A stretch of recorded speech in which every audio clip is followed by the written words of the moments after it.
Fuck. All right, we're rolling. Planet B presents Cult and Culture Podcast. Welcome to episode 35 of the Cult and Culture Podcast. This is Justin Pearson. And I'm not Luke Henshaw. All right. This episode has one of my closest longtime friends, Rob Moran, who's one of the many San Diego mayors, one of the few San Diego mayors, musical mayors. He was in Unbroken, Over My Dead Body, Some Girls, Narrows, probably some other stuff. He's just such an outstanding human being. He co-owns Heartwork Coffee, who's one of our awesome sponsors. I don't know how to say it. I mean, he's just like one of the most genuine, sincere, sweetest human beings I've ever met. I just absolutely love him. Yeah. And it's crazy too, because our conversation on this podcast could have went in a gazillion directions for hours. He's just one of my favorite people. So it's cool because I did a long time ago, I did like a brief little, before this was like an official podcast, I did a little piece with him, Cult and Culture volume, one of the volumes before it was an episode. So it was cool to have him back on proper. And this episode actually is pretty special because we filmed and recorded at one of the best restaurants in San Diego, Kindred. So Corey invited us to collaborate with him, Corey, the owner of Kindred, and we decided to film and record there,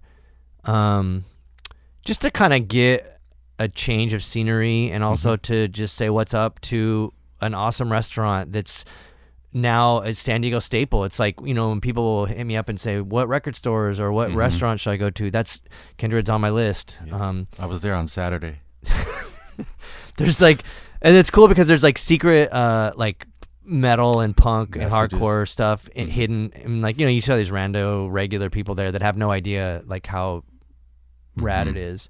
There's even an Unbroken named beverage, non-alcoholic, of course, on their menu. I like the alcohol. Their drinks are very good. Yeah, very good. The drinks are amazing. And also everyone that works there is amazing too. So that says a lot too. Because sometimes there's like rad places and the people are kind of like, there's just no fucking around with Kindred. So so it's cool. And if you are listening or watching this and you come to San Diego and you're not from San Diego, you definitely should check it out. It's just a great spot and it's a cool place to support. And they're also in tune with, you know, just like the artists and musicians of San Diego. So thanks to Kindred. Anyhow, we are excited for you guys to check this podcast out. We hope you enjoy yourselves. And before we do start, I do want to say there's going to be a complete sound shift. Don't be alarmed because we did record this in an empty restaurant, so the acoustics are a little.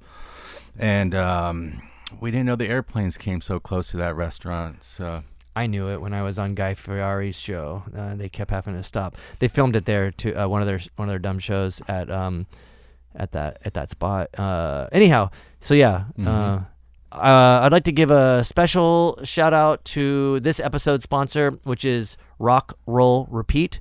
It's a t-shirt company run out of the Bay Area. They gave me this awesome t-shirt with Crime on it. Legendary punk band. They've done a bunch of cool shit over the past many years. They did some collaborations with people from the Cramps. They're doing one now with Lookout Records, which is pretty rad. Oh, nice. There's a bunch of weird things, but I did a sponsorship, or I did a benefit T-shirt with them a while back with some Locust artwork. They're just it's a really rad company. I highly recommend checking them out. So if you go to Rock, Roll, Repeat and enter the discount code DISCIPLE, you'll get $10 off your order, which is pretty substantial if you are just buying one shirt. But hopefully you'll buy more than one. Yep. Anyhow, check it out. Rock, Roll, Repeat. We'll see you on the other side. Hey.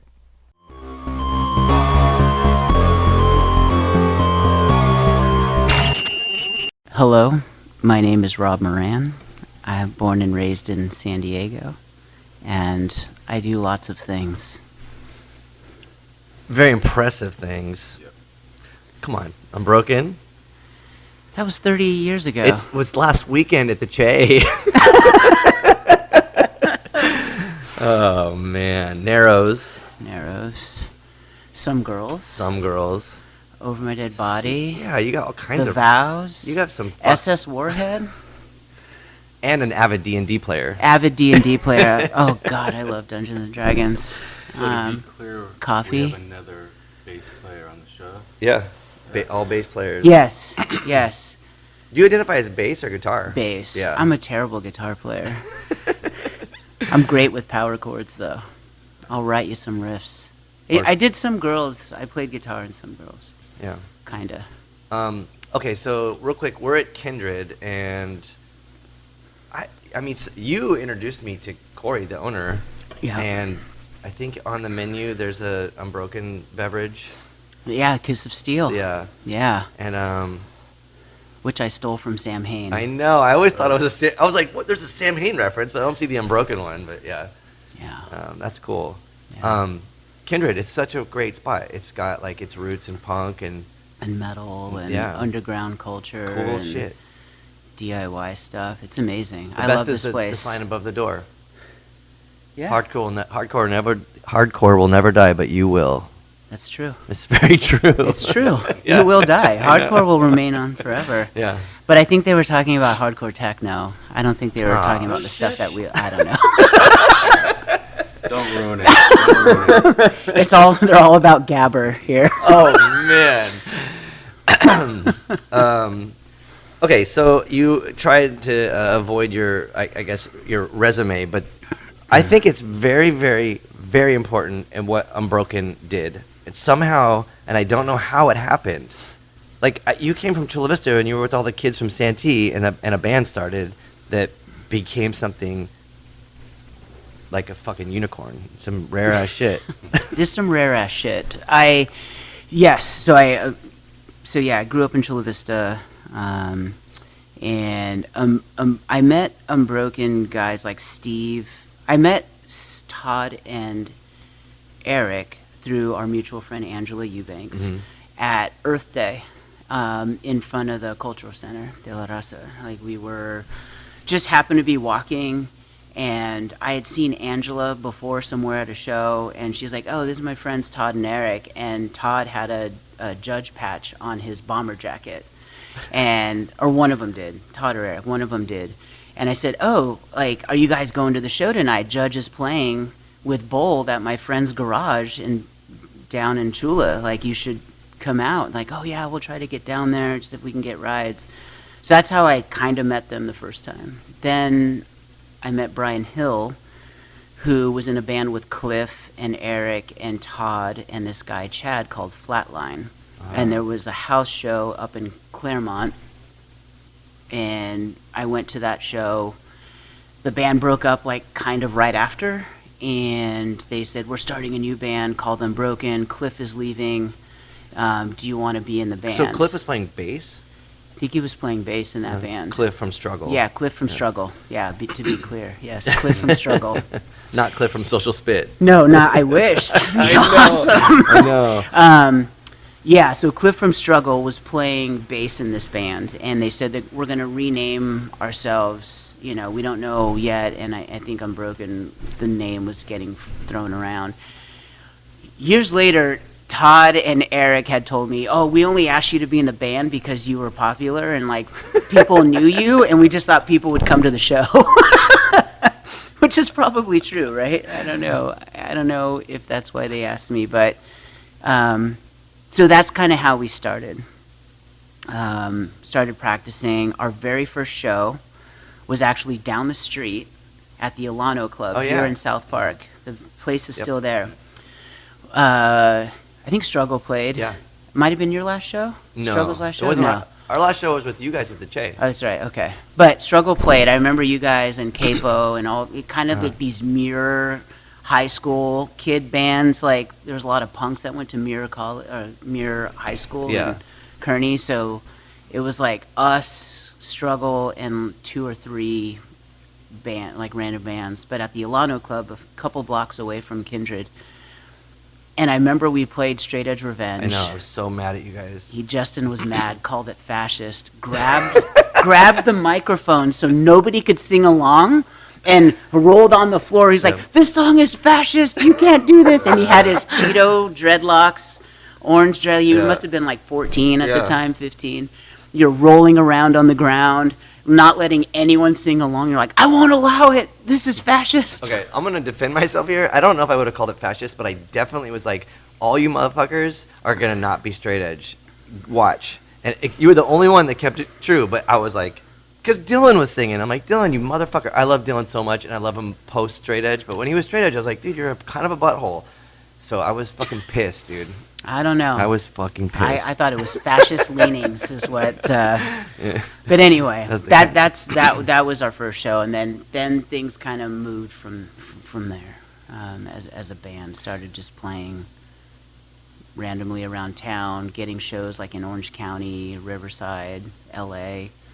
But it became a thing that was pretty unique for hardcore, and I think a lot of it would be like stylistically, and that's not always the most important thing, but I feel like it is very relevant, because if you're a 12-year-old kid in a mall and you see someone with a Crash shirt, that's like a code, so you know what's up. But so you guys kind of redefined straight edge hardcore, but also just kind of like hardcore in general, in my view, because you guys were influenced by other things that at the time I don't think was very obvious to hardcore. I mean, talk about Bold and Judge, and then Unbroken. You guys stick out like a fucking sore thumb in a good way. Yeah, it was very different. I think we liked that stuff at first, like growing up, and some of it still holds up today, some of it doesn't, but it's like with anything. You go back and like 20 years later, does this band still like sound as good as it did when I was a kid? You're talking about Bold and Judge? Or any, not just them in particular. I mean, because I still enjoy Judge now and again, but it's like just in general, just music in general. I think for us, we were very... a lot of people in Chula were super into Smith, Morrissey, like Depeche Mode. Like a lot of us went to Morrissey's first U.S. show ever at the Sports Arena solo show. Do you think that was like a Latinx thing too? Yeah, yeah. I mean, that's just what you grew up on. You grew up listening. You were a rocker. Like you listened to, Soda Stereo, or you'd listen to Depeche Mode or The Cure, or the Smiths. Because that's just kind of what you kind of just got into, and then you were like into punk, Yeah, but because most hardcore kids were just white kids. Yeah, but in San Diego, I would say it was more diverse. I think even in San Diego, I mean, this was majority white, but you'd go to shows and you'd see just a mix of kids, of all backgrounds. Like, that was a culture shock for me moving to San Diego, and then I'm like, who the fuck is this Morrissey guy? And why does everybody love him? Where are you from originally? Riverside. Okay. So that hadn't hit. I've heard of the Smiths then. I mean, I was 12 years old. Mm-hmm. But when I got here, it was just fucking huge. Yeah. Yeah, it was like a big thing here. I mean, it still is. I think it's like a lot of those... I don't want to make this about a Morrissey podcast, but fuck that guy. Yeah, but I thought this was a podcast about the cult, so I came prepared with like Sonic Temples, trivia, and no. Let's pass on that one too. Okay, too bad. I like the cult.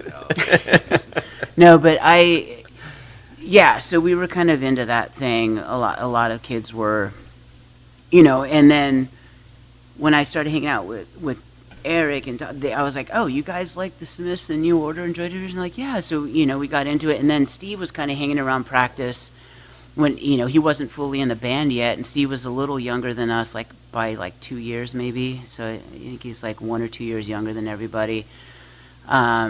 He was 16 when he joined the band, but he was wearing like Cure and Smith shirts like from the day I met him. He was like all into that stuff too. So we just kind of bonded, like, we like metal and hardcore, but we love all this British music, and I think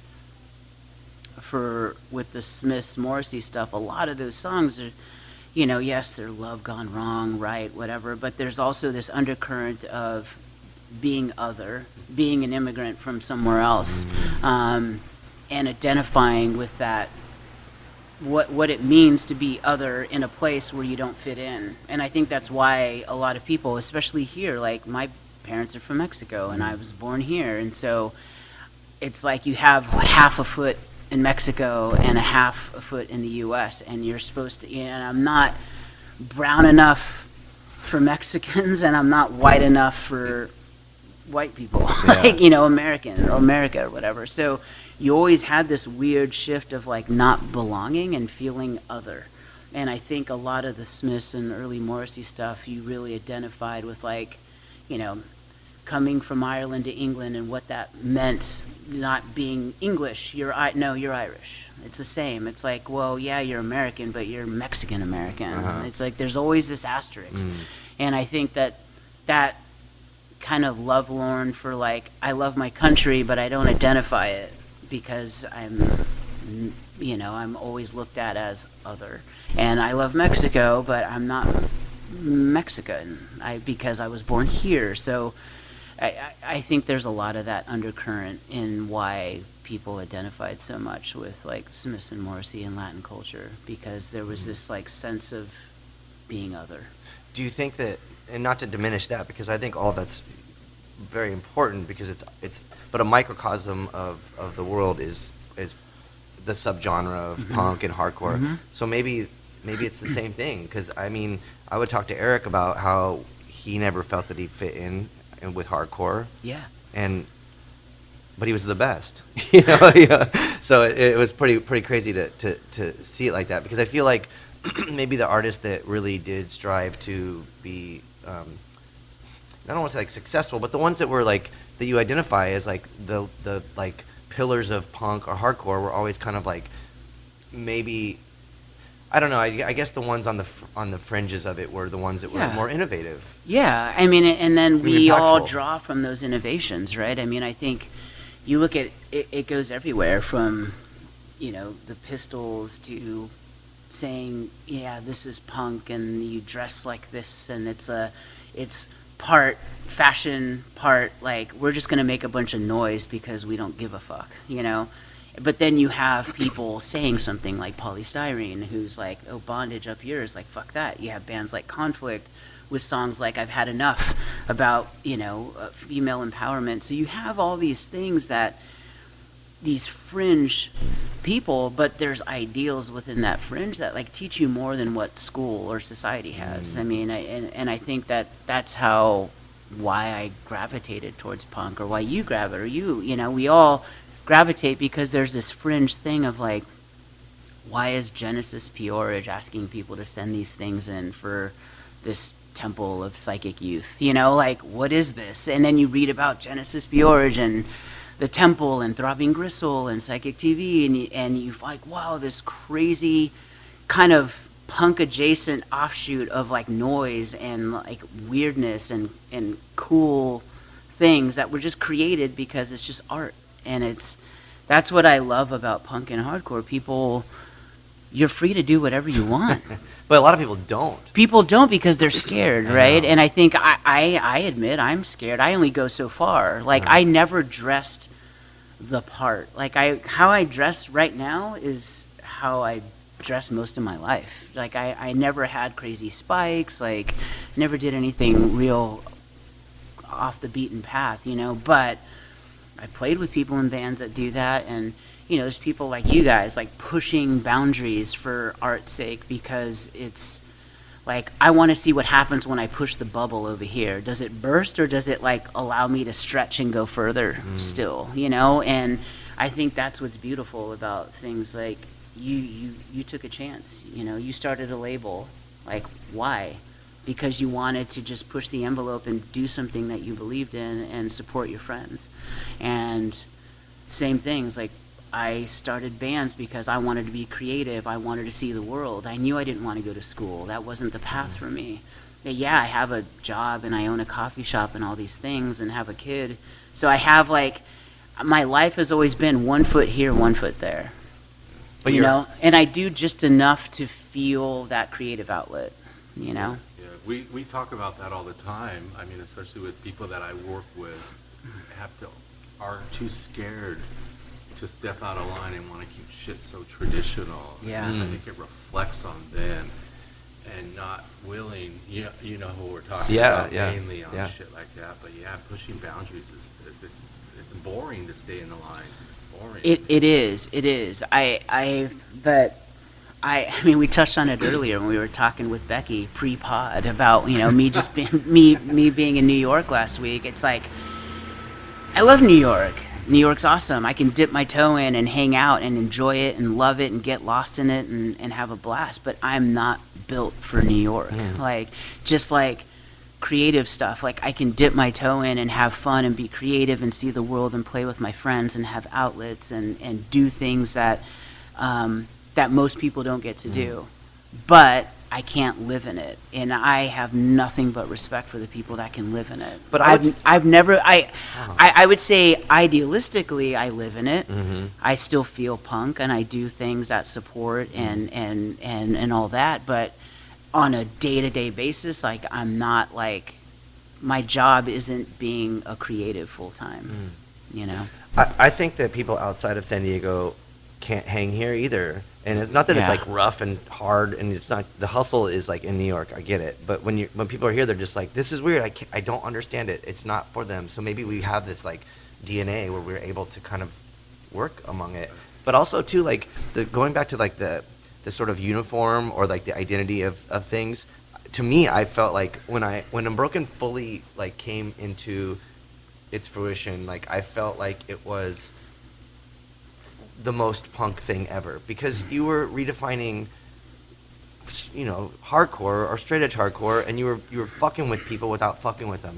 Like, to look at you guys look like a bunch of Morrisseys playing Slayer and being like the best on any bill was very impressive and very punk in its true essence. Yeah, I think that it all kind of just morphed into that. It wasn't like we all woke up one day and like... It's accident. It's accident. And that's the best thing. That's the most honest thing. Because it was just an accident. Like, we were already like wearing our hair in pompadours. Like, even like 91, 92, you look at the photos, like, we have some of us have pompadours, and like, sometimes we might be wearing a hat, but there's like big hair, or you'll see a band shirt that's not normal of that time. And yeah, we got a lot of shit. People are like, this is not hardcore. You're not punk. You're not. How is this straight edge? Like, why are you talking about Suede? Like, how and Blur? Like, how is that?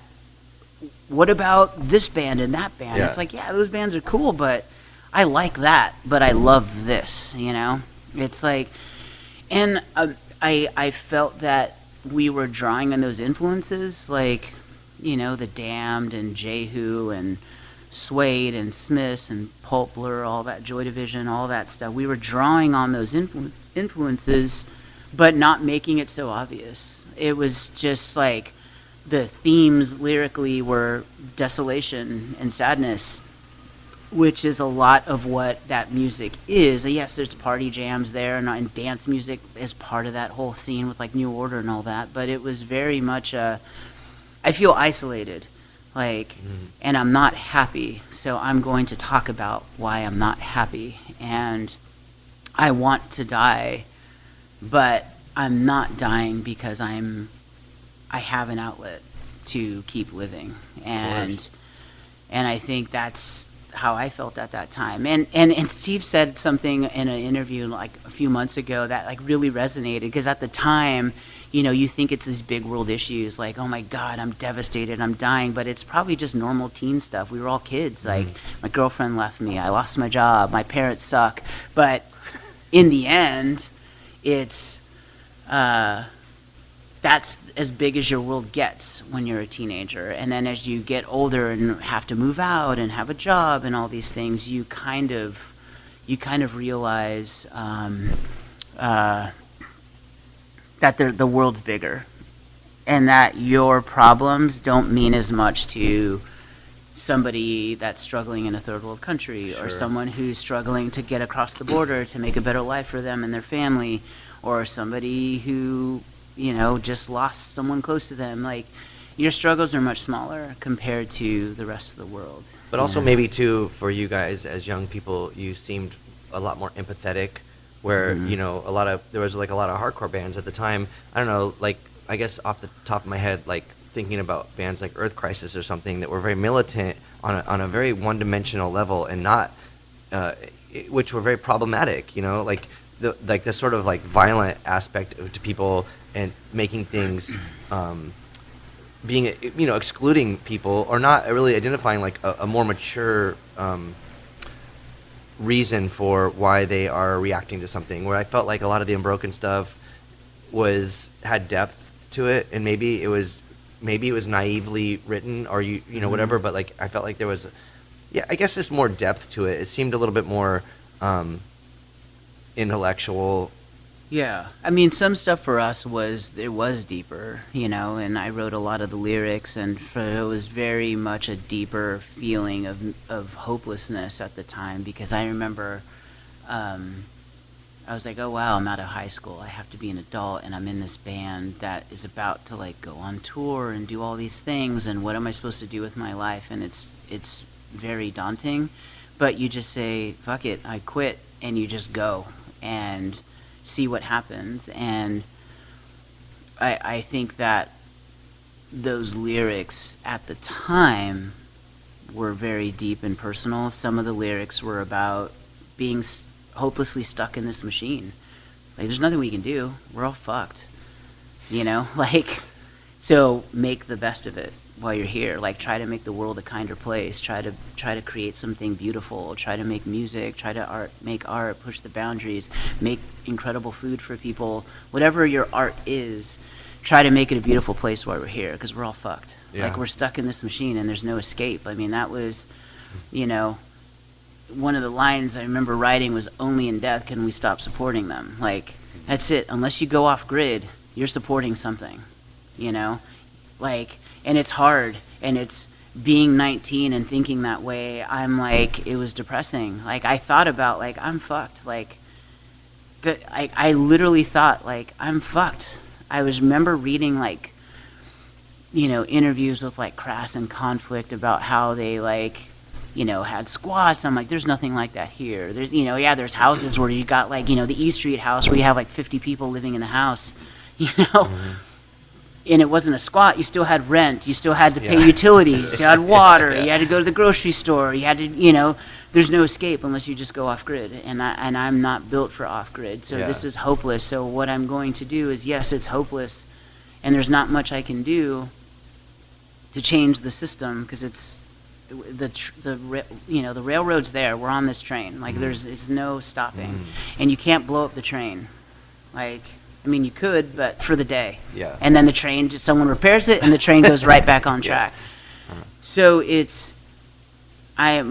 my thing is, like, I just want to be kind, and I just want the world to be a kind place. And if I can be kind to people, or do something that inspires people, or support people that are doing kind things, that's all I care about. All that is so amazing, because I tripped out. Like, we did a previous podcast with John Reese, and he was talking about how, like all of the hard work that went into what he was doing, like Rocket and stuff, was fun. And I was like, man, it's crazy that you use the word fun, because I don't look at it as, like, fun in the sense, like, this is awesome, like, yeah, I don't know, like, but he's like, what is fun is being the best at what you do. And I was like, oh man, that's pretty wild to think of it like that, because like, I get it. Like, Unbroken was serious and it was very somber and had sort of this dark context to it, but it was fun in the sense that, like, you could go and see that band play or listen to that band and experience something, and it helped the listener, and it helped people survive, and that's a big fucking deal. It is, and it's overwhelming, and I didn't know at the time what we were doing was helping people. I had no idea. Like, towards we were much bigger in our death than we were when we were around. I mean, the tail end, the last few shows, they were kind of big. The last tour was decently attended, and there were some big shows here and there in Europe, but then the band was done. And you don't, I still went to shows and, kept doing bands over the years. So it wasn't until we did that reunion show for Eric's family when Eric passed, it was like, holy fuck, like... So that was the first time Unbroken played after Eric passed? Yeah, 98. The one in San Bernardino. San Bernardino. Yeah, okay. with Crimson Curse and stuff. Yeah. So at first it was going to be at the showcase, and Izat said, "Listen, there's no way you can play here. It's going to be way too big." And I was like, "Do you think?" He goes, "I know." And I was like, and I had no concept of how big or little the band was. And he's like, "I have this other venue. It holds about, 1,800 people. Like, we should think of." I'm like, I was terrified. I was like, I don't want to play this place and have nobody show up. Yeah. And we did, and a bunch of people showed up, and I couldn't believe Yeah. there was just a sea of people. Yeah. It was rammed, and so I'm like, oh wow, we did something. And then having kids up front, like singing and talking and remembering Eric and thinking about what legacy he left, for his family and people that liked the band. It's beautiful. Yeah. And then we thought, okay, that's it, and then we did the Burning Fight shows, and again, I was like, I don't think we should headline. I don't think people care as much, I think there's pockets of people that care, and they were like, no, you don't understand. And I was like, okay, and I didn't, because I was playing in bands still and going on tour and seeing some people that were around, or younger kids that were like, oh my God, I just got into this band, I didn't know you were in that, and you don't think like, oh wow, this has echoed. I didn't know. So like you were doing Over My Dead Body. I was doing Over My Dead Body Yeah. and Some Girls and it and wasn't Narrows. It wasn't having the. Yeah, I impact mean, that Unbroken did. people liked the band, and people, you were there. People would support the bands, and they were decently attended shows, and the tours were great, and it was fun, But every now and again, kids would come up to talk to me about Unbroken, and then it was like, oh wow, I didn't think that this really still carried on, And then those Burning Fight shows in Chicago and LA. That's when it hit, like, oh, this band really means something. And then kids were just like crying and talking, and it's overwhelming, and you're appreciative, but it's really hard to hear someone else's grief when you're still kind of reconciling your own. Yeah.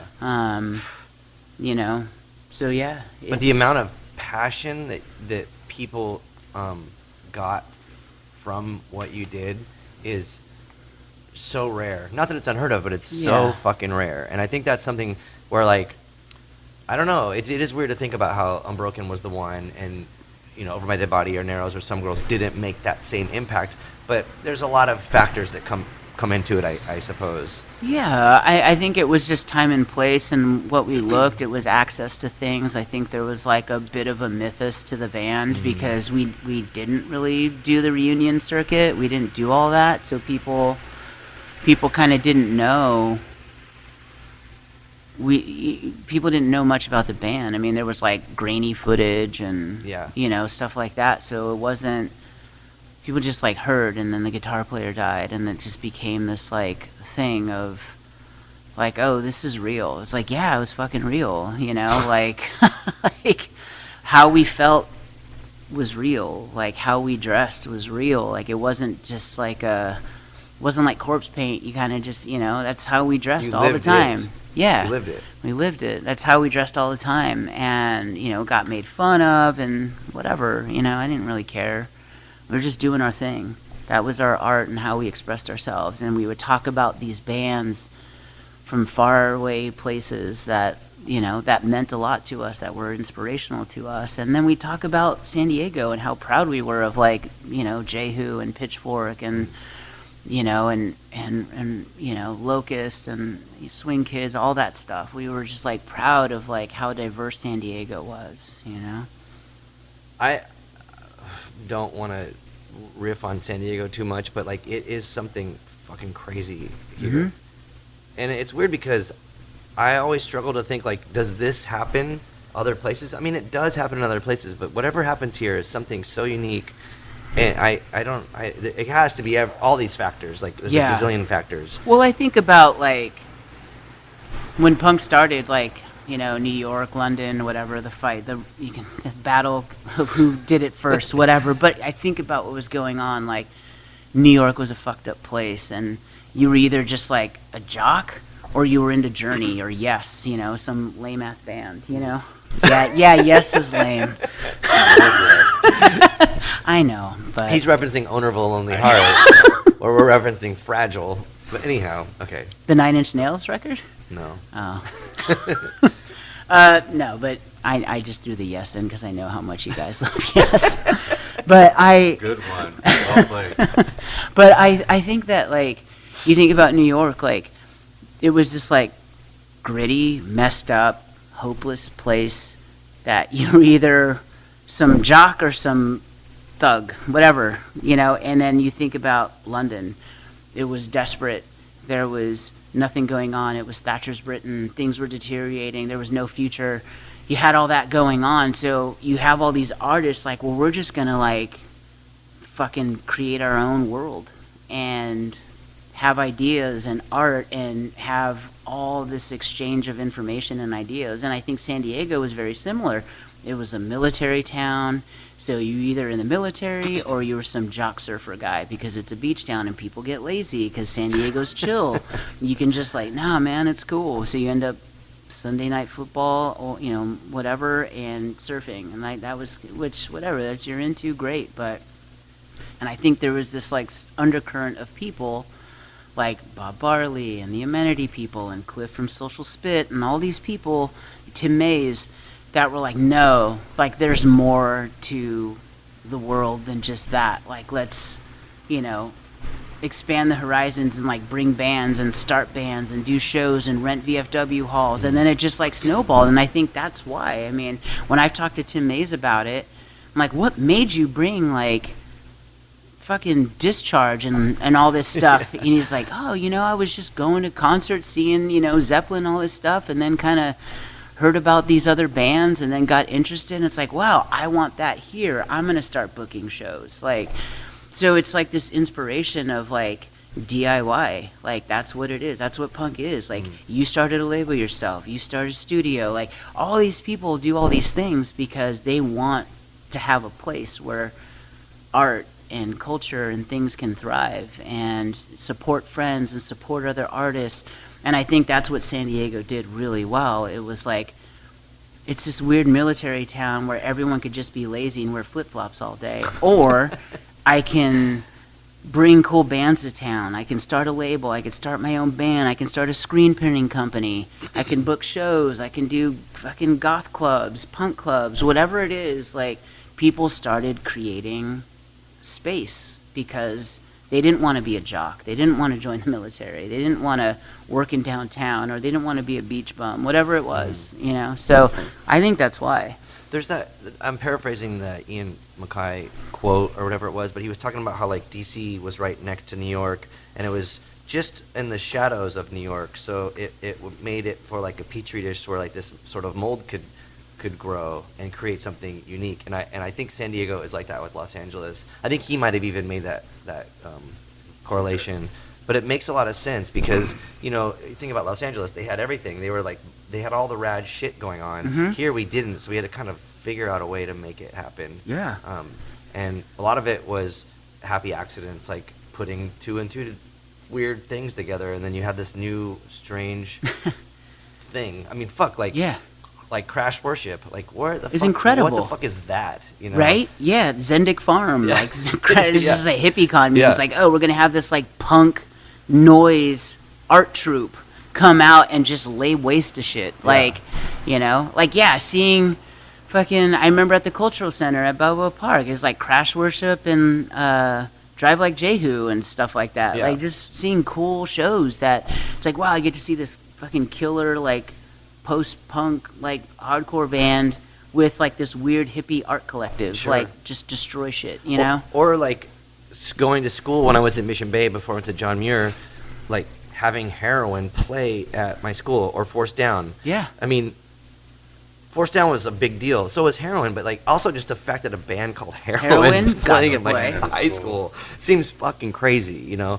But then even like, I don't know, I'm sure there's other schools like John Muir, but at the time growing up, I don't know if you ever knew anyone that went to John Muir, but it was like all the fuck-ups went there. And I went there because I was fucking up at Mission Bay, and I was able to graduate, but it was like going there and seeing, I mean, I'm almost positive Paris, the hip hop artist, played it in Muir, or at least someone at Muir put on the show. But seeing like that shit, Amenity played Muir. Like I went, like I So did ditched Inside school. Out. Yeah, and Inside Out, and I ditched school with like Chris Kohler. Yeah. Like someone else, like old school punk guy that's doing his own cool like little miniature game stuff. Like, yeah, I remember we ditched school and went to Muir to go see Amenity and Inside Out play in a classroom. But I don't think that happens in New York or L.A. or whatever. I think they just do it at the regular venue. But instead we were like, well, fuck, we're gonna do it in the school. Yeah. Or on a top of a roof or in a sewer or whatever, like we just figured it out. Yeah, and I think that's why. It's just because LA got everything. I mean, LA had like Rodney on the Rock, who was like this like icon of like new music, and it's like, nah, that's fuck all that shit. Everything's under 2 minutes, and like here you go, like, and check out whatever, fucking Buzzcocks and The Damned and all this stuff. It's we didn't have that here, so I think people created their own, Rodney on the Rock. People created their own labels like Vinyl Communications and booking shows, and Cliff from Social Spit, like bringing out like SSD records and stuff to San Diego, like working at Off the Record. Yeah. Phil and Rich at Off the Record. It's like they had record shop, but they had all the new punk stuff that you can go there and just get educated, like get zines and books and records. And so we were lucky because people created these pockets. Like it was a youth culture movement of but also people. Like Off the Record was pretty important at the time, because I would go in and see. To me, I grew up in Phoenix before, and so Zia Records was kind of like Off the Record, where you could go in and they would be like, oh, little kid, buy this birthday party record or whatever, you need this. But I would go into Off the Record, and Cliff would tell me to buy certain records, and then it was like, oh, then of course he told me to buy the Social Spit record, and I was like, oh my gosh, you're in that band. This is so crazy to me. Yeah. And then it kind of made everything level, where it wasn't like, oh, you're the band, like, oh no, this is my friend. Yeah. And that was pretty unique. But also seeing like I saw Drive J.O., but I also saw Nirvana play it Off the Record in Hillcrest. Yeah. Or, like, that's crazy shit. That, I mean, I guess maybe it happened in other major cities, but for us, we were able to just make it work in a because strange way. you had a lot of people that were like, I don't want to do this, I want to do this. I don't want to do that, I want to do this. You had a lot of people just saying, fuck it, this is what I'm doing. Like I remember seeing like John Reese when I was a kid. Like Pitchfork. Playing at Iguanas, like opening for Bad Brains, like in 1989. I was 16, shit too. and it was wild. It was like fucking Thunderdome in there. Like it was so crazy, But then the next week going to see like PIL play there, and then going to see like Buzzcocks, or they're going to see Sepultura. Like all these bands would come through, and and it was awesome. Going to Iguanas, because people just created spaces. Iguanas in Tijuana, for people that are listening to don't know, but that was like, there was this insane element of lawlessness when you would go there. It was like the Thunderdome. It was 3 levels, and people were jumping off the 3rd fucking balcony. Yeah, it was so brutal. It was, it was real crazy. Like, because there was a while where you couldn't really do punk shows in San Diego because venues wouldn't book them. There's also the 21 and up thing, where it's like, it's just super strict. The cabaret license, you had to do. You couldn't do all ages, so. This venue opened up called Iguanas in Tijuana, and it's like 10 minutes across the border, like 10-minute walk across the border. You just cross the gate and just walk on in, and they had everything. I mean, I saw the most insane shows there. Yeah. Like everyone, like Nirvana, Ned's Atomic Dustbin, fucking Buzzcocks, 7 Seconds, like. Green Day, Rage Against the Machine, like I've seen everything down there. I mean, Front 242, Cramps, Cramps, MDC, like everything. They had everything. So it was crazy. So that's another like kind of adjacent thing, and a lot of people don't think about. Like back in the 80s and early 90s, there was like a lot of crossover between San Diego and Tijuana, because there was bands there, so they would come up here and play. Bands here would go down there and play, and then there was like lots of venues and people helping, and now it's like starting to happen again with like Violencia and like newer bands. So it's really cool to see, and Renee from Fuerza Booking, like bringing bands down there and then bringing bands from there up here. So there's a really cool thing that just kept going in San Diego where people created spaces. They weren't just creating spaces here, they were creating spaces in TJ too. Yeah, but it's because all of our family was, like, all of our, communities, brothers and sisters were right there. So it was the same thing. But now it's even harder because of the post 9/11, like this getting across the border is insane. But that's it's pretty crazy. So you touched upon this thing earlier where you're saying like you were kind of not, and it's fine, I understand why you wouldn't, but you weren't giving yourself enough credit, because I do feel like what you do, you're like I do these other things, like normal things or whatever, like but it is all to me seemingly punk, because you started Heartwork Coffee, and I felt like, for one, it was like when you first started, I remember there was a big article in Vice or something about, the guy from Unbroken has a coffee shop, and that is probably not every other coffee shop. There's a lot of them in San Diego, don't get that extra thing, and people recognized that, and also the fact that like the way Heartwork functions is punk, so I feel like maybe you should give yourself a little bit more credit. I mean, even the way not to make it too personal, but like even how you raise your son and he goes to fucking hardcore shows and stage dives and shit, like well, he doesn't stage dive, he wants to. Yeah. He'll get there. He wants to. Yeah. But even like the way his brain works, you're like, you're creating, like you are the parental figure pushing him into that world that has been influenced by that stuff. But even like Heartwork and all the other things that you do, I feel are seeped in those ethics and morals. Yeah. No, it is. I mean, I think Heartwork, it wouldn't function the way it was if it wasn't for Sam and Kim and the staff, because it's like but it's also, they're part of the ethos. It's like we kind of just do everything ourselves. We don't have like big money. Some shops get all this money and are able to do all these things and hire all kinds of people and have these elaborate things. But we're just like, we just want to serve you a good cup of coffee and make your day better. Like kind of like an Unbroken record. Yeah. Really? Yeah. You're like, we just want to put out good music, and here 31G can put it out. Yeah. Yeah, and like Unbroken, it took a while to get there, I think. Like, I think the first couple of years it was fine because we were supporting, Dave Kennedy's spot, and, using different coffee. And then we figured out, like, hey, we want to roast our own coffee. So, we paid for Sam to go to roasting school, and he learned how to roast. And then we bought my dad helped us get a roaster, and all these things, and Kim's family helped us get a roaster.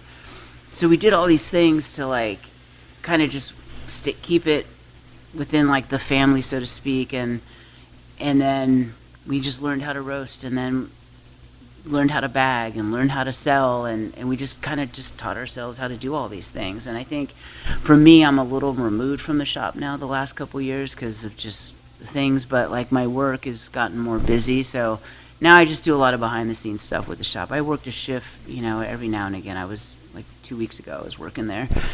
But, I always wanted it to be this hub of where people can just come and hang out and meet interesting people. And that's, like, what's happened. You have, like... People will come to town and they're like, I want to go there. You're yeah. Like,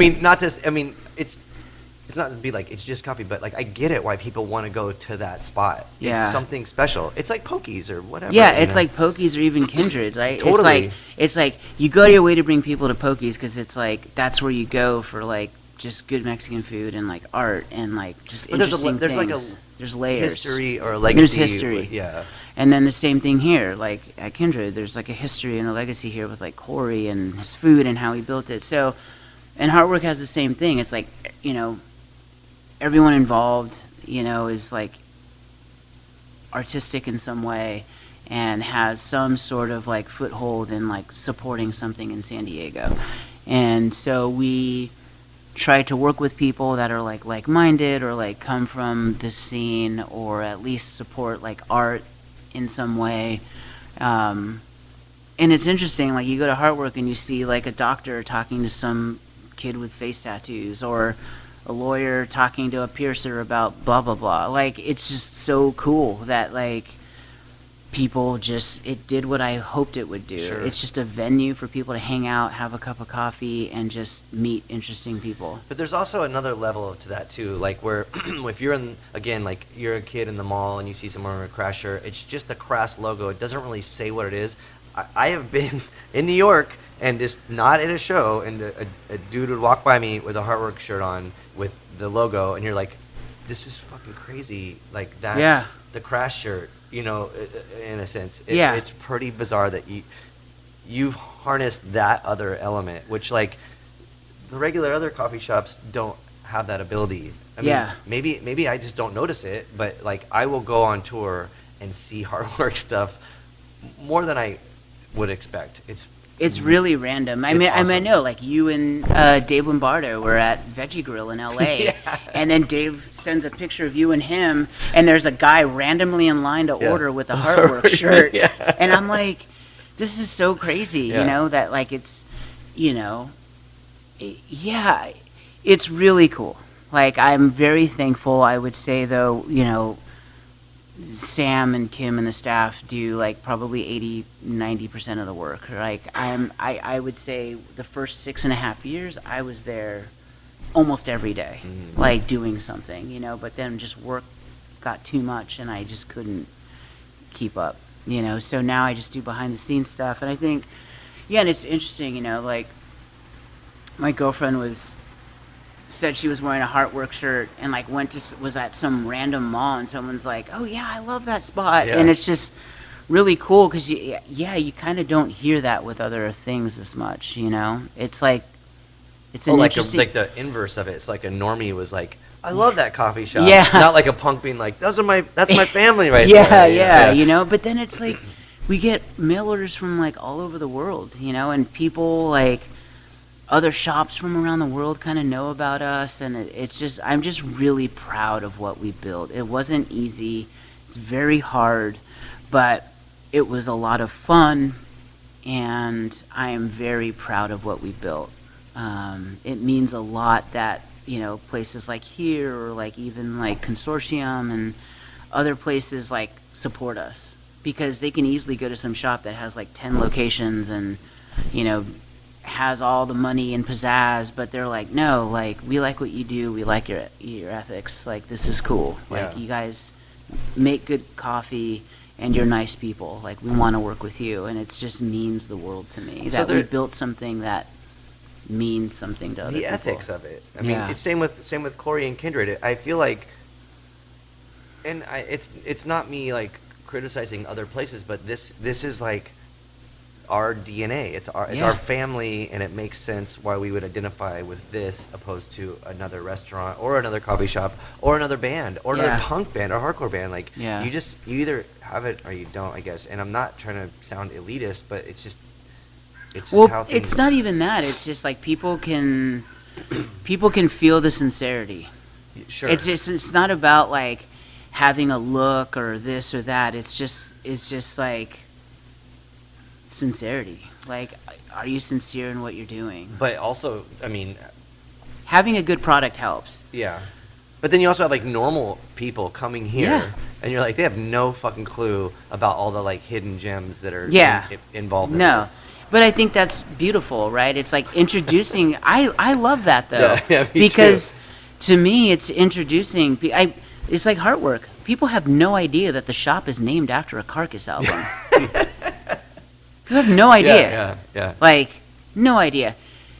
There's people that do, and they message, like, is this really? I'm like, it really is. Yeah. Like, they're like, that's so awesome, because when you see it, it doesn't look, you would expect it to be, like, fucking dripping fake blood and have the death metal logo, and it's just like, no, that's too obvious. Like, let's just make it nice. And I'll never forget, there was this couple that came in with a kid. They just, you know, had workout clothes, looked totally normal, like no tattoos, and then the mom of the kid just goes to me, she's like, I have to ask, like, this is a stupid question, but is this like named after the Carcass record? And I was like, you know? She's like, yeah, I love Carcass. She started naming all these songs, and the husband's just like, what? She's like, I used to like be really into metal when I was a kid. And I was just like, this is amazing. Like, She knew all about it, and I was like, that. She's like, I love that. That's so cool. Like, so it's just kind of really neat that like, if you know, you know, and if you don't, that's okay. It's fine. And it's just like, we also just want to bridge that gap of like, listen, like, I'm an atheist, but I don't care if you're a Christian or whatever. Just be nice, be kind, like, be cool. I don't care if you're Muslim, Christian, Jewish, whatever. Like, just be nice, like, be cool. Yeah. Like, it doesn't matter what you look like. You don't have to have a bunch of tattoos. You don't have to, like, I don't care if you're in a suit or got butt flaps, you know, with ass suck patches on it. Like, I don't really care. I just want you to be nice. Like, but maybe we learned that, you know, in San Diego, Mhm. like, because we were doing weird shit, still rooted in punk and hardcore, and then the rest of the world was like, yeah, fuck you guys. You Yeah. know, you're weird and yeah. whatever. No, it was. Back in the 80s and 90s, it was a very strange time. Like, people were like, you're weird. Like, I don't want to talk to you. Like, get away from me. You have tattoos or piercings. Now it's, like, so ingrained in the culture. Like, people don't really care. So we just want to show people, like, you know, especially at the shop, like, you know, just be cool. Like, just be nice. Like, that's all that matters, you know? It's not enough Like, of that. the world sucks. It does. It's a crummy place some days, and it's a mean place. And if you can just like give someone a cup of coffee and just be cool and nice, and they're just like, oh, like. And we have people like, I was having a really shitty day. Like, thanks for being nice today and for a great cup of coffee. Like, that's all I ever want. Yeah. You know, and it's like that through punk and hardcore. Like with Unbroken, it's like, you know, or any band. It's like, yeah, we talk about these crazy things, but it's like, we just want to be nice people. It's crazy, too, like, the recent Unbroken show, both of them, but more so at the Che, because it was very centric to, it was like, it felt like family on so many levels. That was for us. But it was bizarre to see it happen, and so many things are bizarre. Like, to see the really young people there, and then the really old people. I was shocked Yeah. that there was, like, 16-year-old kids like diving and singing along. I was like, how do you even know? And it's wild. To me, was I crazy. felt like that that was a redefining of hardcore, because it made it was just so. So when you were saying, like, you know, or we were saying that this is like a mean world, it made me feel like this is a beautiful world. Yeah. And it that's can a be fucking crazy thing. Those But- short moments in time, Sure. you catch the beauty of it. But that's what we do.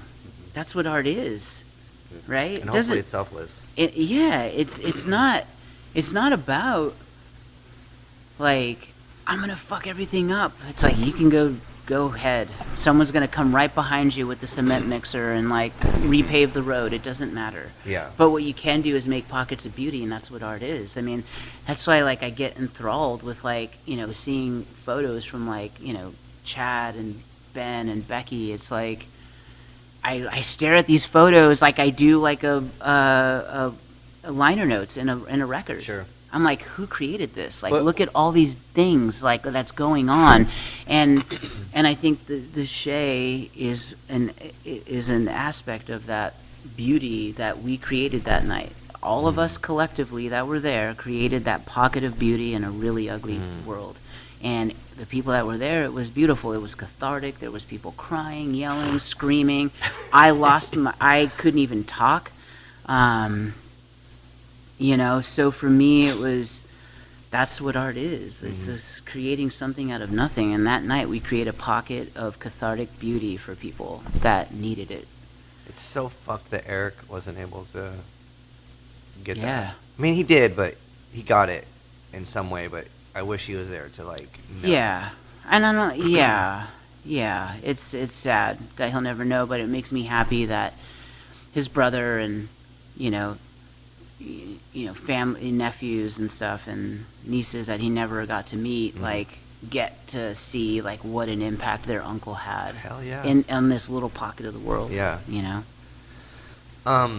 I would like to ask you if you would just want to talk about what you have going on now in the future for you, and I don't know, or if there's anything else you want to, because I was going to bring up the project you did with Paul Cook, which is fucking crazy, but I don't know, I mean, what do you have going on now? Yeah. Working right now. I think I'm in this weird place where it's like I moved house and I'm slowly starting to feel where like I want to be creative again. I've been in this like support mode, like I'm supporting the arts, I'm supporting bands, I'm mail ordering records, buying shirts, going to shows, buying prints, whatever it is. Like I'm in this space where I'm like, I want to be like backseat. Like I don't need to be all like playing bands, and I get asked all the time to play music, but I feel hopefully later this year, next year, early next year, I'll be in a place where I want to do that. I have a lot of ideas. I have a lot of songs written and recorded. It's fun. Some of it sounds like gothy TSOL stuff, and some of it sounds like tragedy. Like. It's just fun to have these ideas, but I want to play music again at some point. But Unbroken's playing in Philadelphia 2 nights with Blacklisted, which I'm really excited about, and I'm excited because it's new bands and old bands playing, and it's like 2 nights sold out. It should be insane because I think it's a 700 or 800 cap room, so it should be pretty fucking bonkers. And it's our first time ever playing Philly. Ever? Yeah. So first and last, because we ain't coming back. So if you were there, awesome. Never say never. No, because we even got asked to like, hey, these shows sold out, do you want to come up to New York? I'm like, nope, I don't want to do it. I just don't. I want it to be special.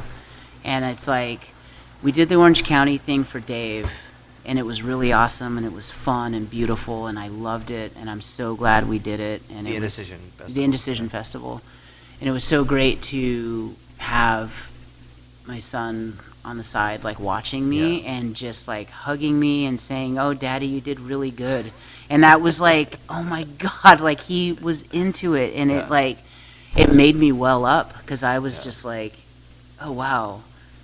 He still talks about it. He's like, I can't believe you play the show. Like he couldn't wrap his head around it because he's used to going to shows and seeing bands play. So but the Shea Show was for us, and these shows, I want to do it because I think it'd be fun, and I really love Blacklisted so much, and the fact that like we were able to get them to play again was a miracle, and I'm really thankful that they're playing. So it'll be fun. And then, I don't know, maybe a show or 2 in Europe, and then that's it. I'd love to do the Shea one more time, just like, hey, we're going to play the Shea and just be done with it. Like, it's time to put it to bed. And we've done everything that we wanted to do. It's getting harder and harder to play. It's hard to play the songs in general emotionally. It's like weird. I don't know how to describe it, but when I play them, it's just weird because half the time I'm just thinking about, God, Eric would love this. Oh, Eric would hate this. Oh, Eric would be making fun of this guy. Or Eric would love this dude, or... So half the time I'm that, other half I'm just terrified and I'm blanking. I don't even know what I'm playing. So it's I don't know. So that's kind of what's next. And, hopefully a coffee shop, kind of we can expand and maybe open up a second spot. But right now we're just really focusing on that location, our roasting, and getting, working on our wholesale stuff. And, and just like go to shows, I still love going to shows, like big shows, indie shows, whatever it is, small punk shows, whatever. I try to get out as much as I can. You still do Booty Basement? Is that still going on? We're not talking about that? I talk about my DJ life. It's because I brought up Gabber here. Yes, I still do Booty Basement. I've been started out as a fun Sunday afternoon event for 3 people's birthday parties. Myself, Dimitri, and Mario Orduno started out on a Sunday afternoon, and it was fun. So we just asked Sam. This is 2002. Yep. So I asked Sam, like, hey, could we do this? Sam from Whistle Stop, where we do that night. Can we do this on like a Friday or Saturday? He's like, sure. And it's been going ever since. So it's been going for 21 years. And it's huge.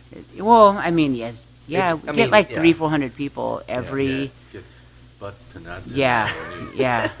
It really does. It's really, and it all started just out of a birthday party, you know. That's great. I wish it started for the birthday party.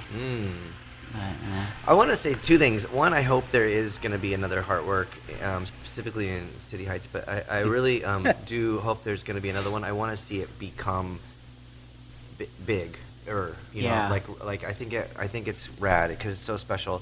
And the other thing with Unbroken, I don't like a lot of music, and I don't like. I think a lot of. I hate using the word, but like reunion shows fall flat on a lot of levels, and I think seeing Unbroken was really interesting because, for one, Todd stepped it up and he fucking was the best that I've ever seen him play. I agree. He killed it. He was so incredible on drums. And of course, it's missing something without Eric, but that is not going to change. But I felt like it sounded so good, and you guys performed so well, and it made me go back and listen to the music, and I realized that it holds up. Where like I think we were talking about like earlier how maybe like Judge or Bold might not hold up. So I think Unbroken, fortunately for you, holds up. You know, where like a lot of bands, you're just like, this doesn't really make sense 20 or 30 years later. Yeah. It makes sense, and that's pretty rad. Yeah, I feel that like we are very fortunate that most of the music holds up, and we kind of just stick to that lane. We know what people want to hear, so we just play that and just have it be fun. But also, it's just fun to hang out with my friends, because even when we're not playing the shows, we talk all the time. We have a text thread, and at least once or twice a week, we're all chatting about something, and independent of playing shows. It's like, so it's nice because we stayed connected. And I think that's why it works, because it's sincere when we're up there playing, you know, because I'm not up there with like two dudes that I don't like talking to. Like, I love talking to these guys, and, you know, I hope they like talking to me. But, so it, you know, and musically, like what Steve and Eric created, just, I feel holds up, and I think that's why it resonates, like why people still care. And you guys are family. A lot of times that doesn't really happen. Yeah, so we definitely we stay connected, and that sincerity I think shines through, because you can tell we're having fun, but we're also connected to what we're doing and each other. You know. Yeah. I don't know. That's. I can't. I will say one thing, and I don't know if I ever told you this. Like, I think one thing that changed the trajectory for Unbroken forever and made us stand apart, it was Life Full of Regret, yes, because of how it looked and how it sounded and how we looked and all that stuff. The themes, I think, were different. I think that helped kind of alter our course. But I think putting out a record with someone from Struggle, like, gave us a different level of credibility. I think that it was, oh wow, like they're not just like a typical straight edge band, like they're fucking with like patch bands and like, you know, like political bands and stuff like that. And it's like, yeah, like that's San Diego, this is our friend who started this label. And I think that first 7-inch that you did changed the trajectory of the band forever, because it put us in a different category, and we were already in a different category because of how we looked and how we were playing kind of more metallic hardcore, but then that record was like more punk sounding, more thrashy punk sounding, and it was put out by someone who was in Struggle, so it just opened up all these doors. Right, and you got us in touch with Scott Byven to do the split 7-inch. So those things. Sorry. No, it was great. No, it was great. I mean, I think that you were instrumental in the band's history, and I don't think I ever told you that. Thank you. So I feel like that you guys are my family, and it is an important thing. Obviously, because of Eric, you know, because we shared him in Swing Kids too. But I don't know. Like, I felt like Unbroken was not my band, but you know what I'm saying? Like, I felt like a part of it. I had a connection to it in so many different ways. But I also want to say, like, with that 7-inch, I mean, Eric was he's the one that steered that direction, you know. And, Mm-hmm. and the rubber stamps were a total ripoff of Force Down and Vinyl Force Communications. Down. Yeah, Gravity. Yeah, oh yeah, I know. It was all about, and not even realizing at the time, but it was very a San Diego thing. And I think it was, I think it did change things for Unbroken, and I'm glad I was part of that. I didn't know what I was doing, you know. None of us did. We were all kids. Yeah. You know, and I think that's the beauty of it. We were just kids just doing something that we liked. And again, creating beauty out of nothing. Which is interesting because I remember when that record was becoming an idea, I was like, I want to start a record label and have like nice, real record covers. And Eric was like, nope, fold it over, you know, rubber stamp. And I was remember. like, I had a lot of hesitation to do that. But the funny thing is, I had no money, and so my friend Richard Jones, who worked at Kinko's, was like, we're just gonna fucking steal all the covers. So we just it really was creating something from nothing because we were fucking stealing shit from Kinko's. And I remember, I was like, well, what are we gonna do? And he's like, oh, like there's this really cool strip that I want to use. I want to get stamps. And I was like, dude, that's awesome. Like no one's doing stamps anymore except for like, you know, Gravity and stuff. Mm-hmm. Like. And you're not really putting stuff out like right now. Like that would be sick, you know. So I was stoked I remember when he came up with that idea and wanting to go back and like using like scraps of paper and glue it down and just have it be all Eric strange. was doing all that weird shit too. He was just wanted to fuck around, and I was like, oh man, it's weird. One thing I do want to talk about is the Gigi Allen story because I was listening to like the John Reese interview. And I remember we weren't old enough to get into the show, and we were standing outside, and all we could hear was chaos. Like, I'll never forget the chaos. Like, hearing people scream, and then a song starting, and then, like, some people just coming out, like, running, and, like, it was wild. And then I'll never forget, the show was over. It must have only been, like, 20, 30 minutes tops. He comes out, and he's just wearing underwear and boots and smoking a cigarette, like, and just all covered in whatever he's covered. Yeah. And I'm like, holy fuck, there he is. And I got so scared and I left. Yeah. I didn't want to talk to him. I didn't want to, like, him to talk to me. I was so scared. I'm like, Gigi Allen's like 5 feet away. Yeah. And I couldn't figure out what was on his body. I mean, either. It was dark. It was the alley. Yeah. But it was just cool to, like, hear John's perspective of being inside the venue when he was like, oh no, it was the whole deal. I was like, oh my God. He did everything that people say he did. Yeah. Right. Yeah, so I just thought that was like really cool to get his perspective of actually being inside the venue while we were too young to get in it, and we can just hear. It's so crazy how many times Gigi Allen comes up on the fucking podcast. It's just bizarre to me. We just, the last episode was with D Styles, and he was talking about Gigi. He brought it up. I didn't. I was like, all right, here we go again, Gigi. Yeah. So thanks for keeping it. Yeah, I'm keeping it real. Yeah, that's my Gigi story. But you know, I love what you guys do, and I love that you bring spotlights to different people. You know, the Jose interview was amazing. Like getting his perspective of being, you know, Latino in this scene and what it was like. And it's true. Like, I was like, oh yeah, like, Jose, you're Mexican. Like, yeah, you're Rob, yeah, you're Mexican. And then it was like, you just become buddies because that's, you know. So it was just cool to get his perspective of, like, growing up in San Diego and, like, how he got into punk, you know. I don't know. I love what you guys do.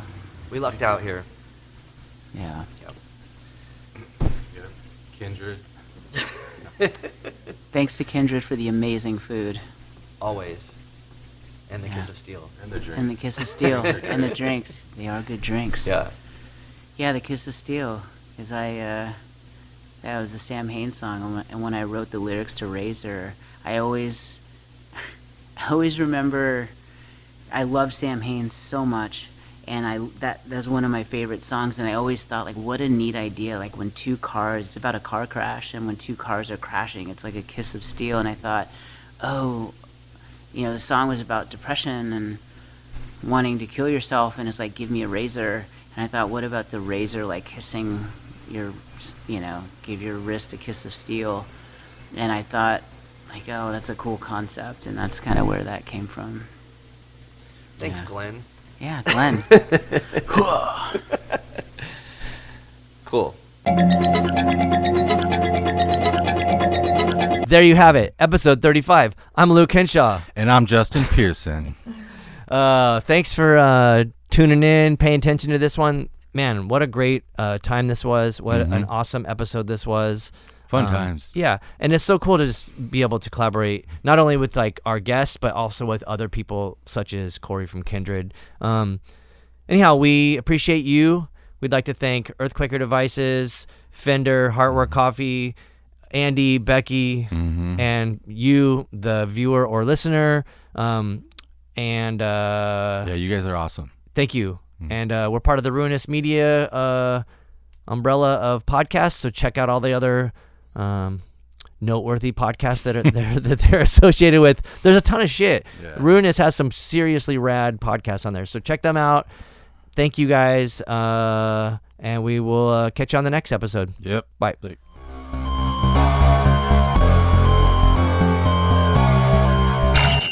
Cult and Culture is proudly sponsored by Earthquaker Devices, Fender, and Heartwork Coffee. Planet B.